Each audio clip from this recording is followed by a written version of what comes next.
Welcome back everyone. So I'm here with Tanya, and in today's video we're going to go over how to light a full body portrait. So I've started off by having an Elinchrom 70 centimeter or 27.5-inch Octabox over here on camera right, and it's pointed at her upper body. I'm going to use my light meter here just to see how bright it is. This is going to tell me what my exposure is. I want to shoot at f8 at ISO 100. So it says right now that I'm at 5.6 1/3. So that means I need to turn it up a little bit. This meter, the Sekonic L858, allows me to talk to the Elinchrom lights because it has a radio transmitter inside for them. So I'm going to turn them up here, turn the light up here 7/10 of a stop. And I did that just by pressing some plus or minus buttons on there, and it meters at f8. So crucial question though is how isolated is this light on her upper body? So I'm going to use the light meter and just see how bright her legs would be if we took a photo. Well, I'm going to measure them with the light meter. Okay, so they meter at f4. That's 2 stops darker, or 2 stops difference between her face and her feet, give or take. So that means that there's 4 times as much light on her face as on her feet, and it's probably not going to work out well, but we're going to shoot a picture and see how it goes. Turn your face more that way. Yeah, and your eyes over here. Good. All right, so now you see in the photo how it's very isolated on her upper body, and it doesn't look that great. So what I've got to do is walk across here, grab the light and pull it backwards so that it's further away from her, and this will allow the light to spread more evenly. This is because of something called the inverse square law. So if I back it up, there'll be more equal distance between her face and her feet, and what I mean by that is the distance from this light to her face and this light to her feet will be more equalized, and that will mean that the light on her will be more equal.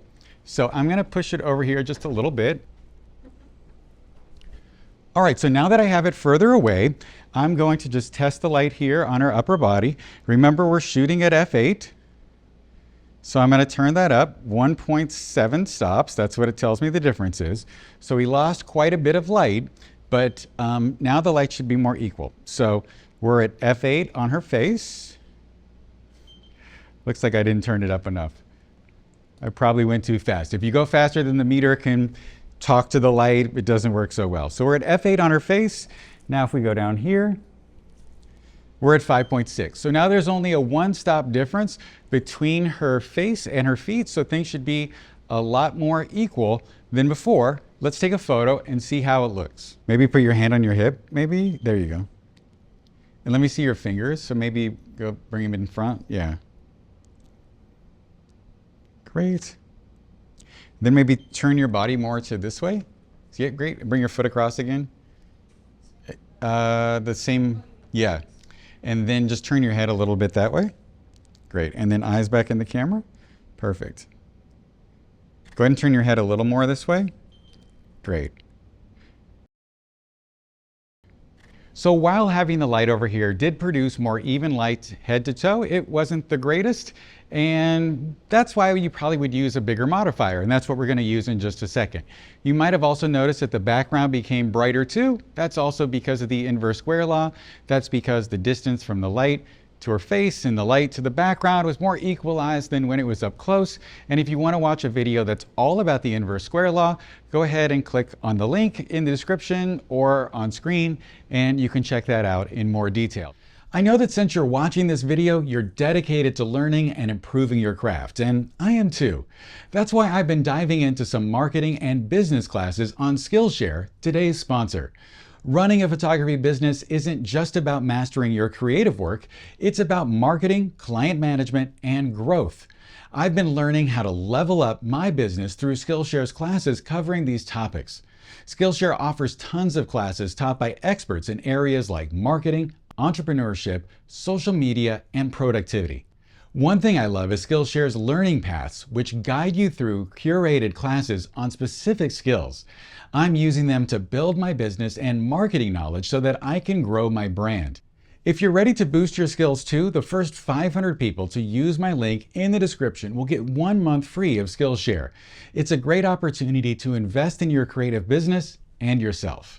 Okay, so now I've moved into position this Elinchrom Litemotiv 120 centimeter 16-sided softbox. And what it is exactly isn't really important. What matters is it's about twice as big in diameter as the previous softbox. So it looks a lot bigger to her, and if it looks bigger to her, then it's going to be softer. You'll also notice that I'm feathering it out here in front of her a little bit. What that means is it's pointed in front of her instead of directly at her, and that's going to make the light on the background darker and give us some additional nice modeling on her face.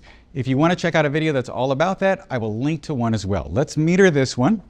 So we'll see how bright it is on her face here. So it was f8 and 6/10. I'm going to turn it down. This is a different light at a different power setting, so don't take that to mean anything. All right, so now meters at f8. I'm guessing because the modifier is larger and it's at the distance that it's at, that the difference in exposure is going to be about 1 stop, give or take. Let's check it out. Okay, it's actually 1.5 stops. Let's see what happens if I tilt it down instead of having it directly across her body. So I'm going to adjust the point of it here, or the pitch of it.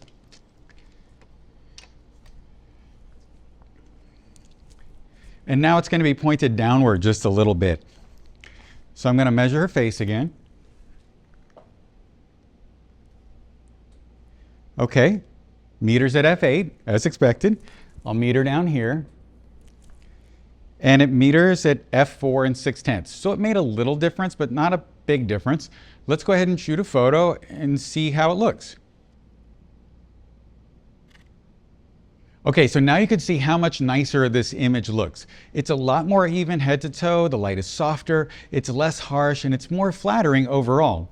When I'm shooting a full body portrait, I'm much more likely to use a large softbox like this at a moderate distance because while it is not perfectly even head to toe, it does create very nice, soft, flattering light that while it is isolated more on their face rather than their feet, it's still not that drastic of a difference, and having their face be a little brighter than their feet is a good idea because it will draw the eye upwards.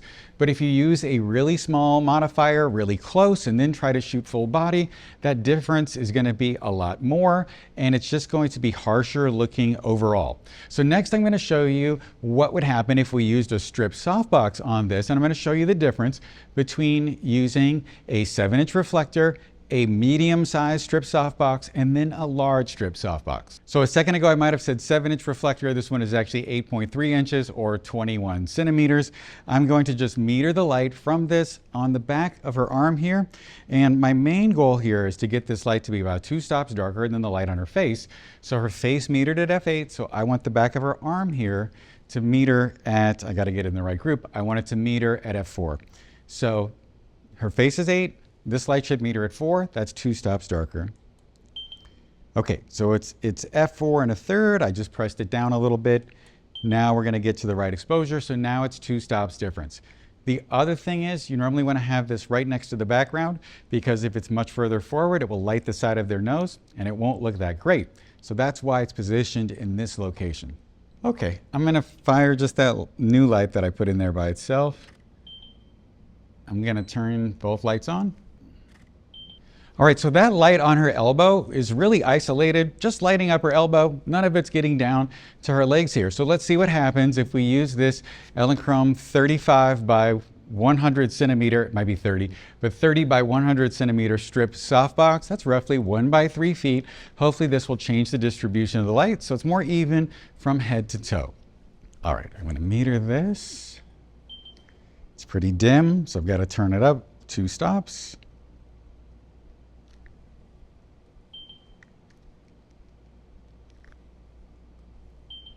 Okay, we're back at f4 again. Let's see how it looks. So now I've got this Elinchrom large strip softbox over here on camera left. I'm going to meter again. Remember, we're going for f4.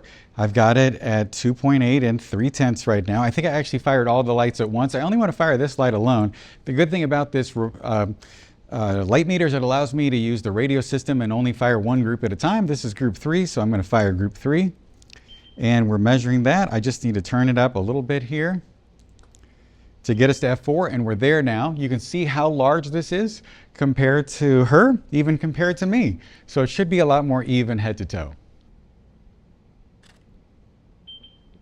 Okay, so as we zoom in here on this photo and come down to the camera left side of her legs, that's the right side of her legs, you'll notice that the edge highlight is a lot more extended with this softbox than it was with the previous one. And of course, if we look here at the three-way comparison with the reflector, there was no light practically down here at all. So if you were shooting a full body portrait, having a large strip softbox like this one would definitely be ideal. But if you don't have one, just use a medium one or something. But think about the idea that a larger one will get you more light head to toe, and it is ideal. But what matters most is that you get out there and shoot, you try new things, you practice, you push the envelope, because that is the way that you're going to get better. Also, if you're doing a full body portrait, you might consider using a large softbox like this one over here. That will give you more soft, even light head to toe, and it's definitely better than using a small softbox really close or further away. If you have any questions or comments, please leave those below. Also, if you could please like, subscribe, and sign up for the bell, I would really appreciate it. And if you want to help support me to make more videos like this, if you could please click on the links on screen or in the description, that would be great. Thank you so much for your time. If you want to take your learning to the next level, maybe click on one of these videos over here that YouTube thinks you'll love, and I'll talk to you soon.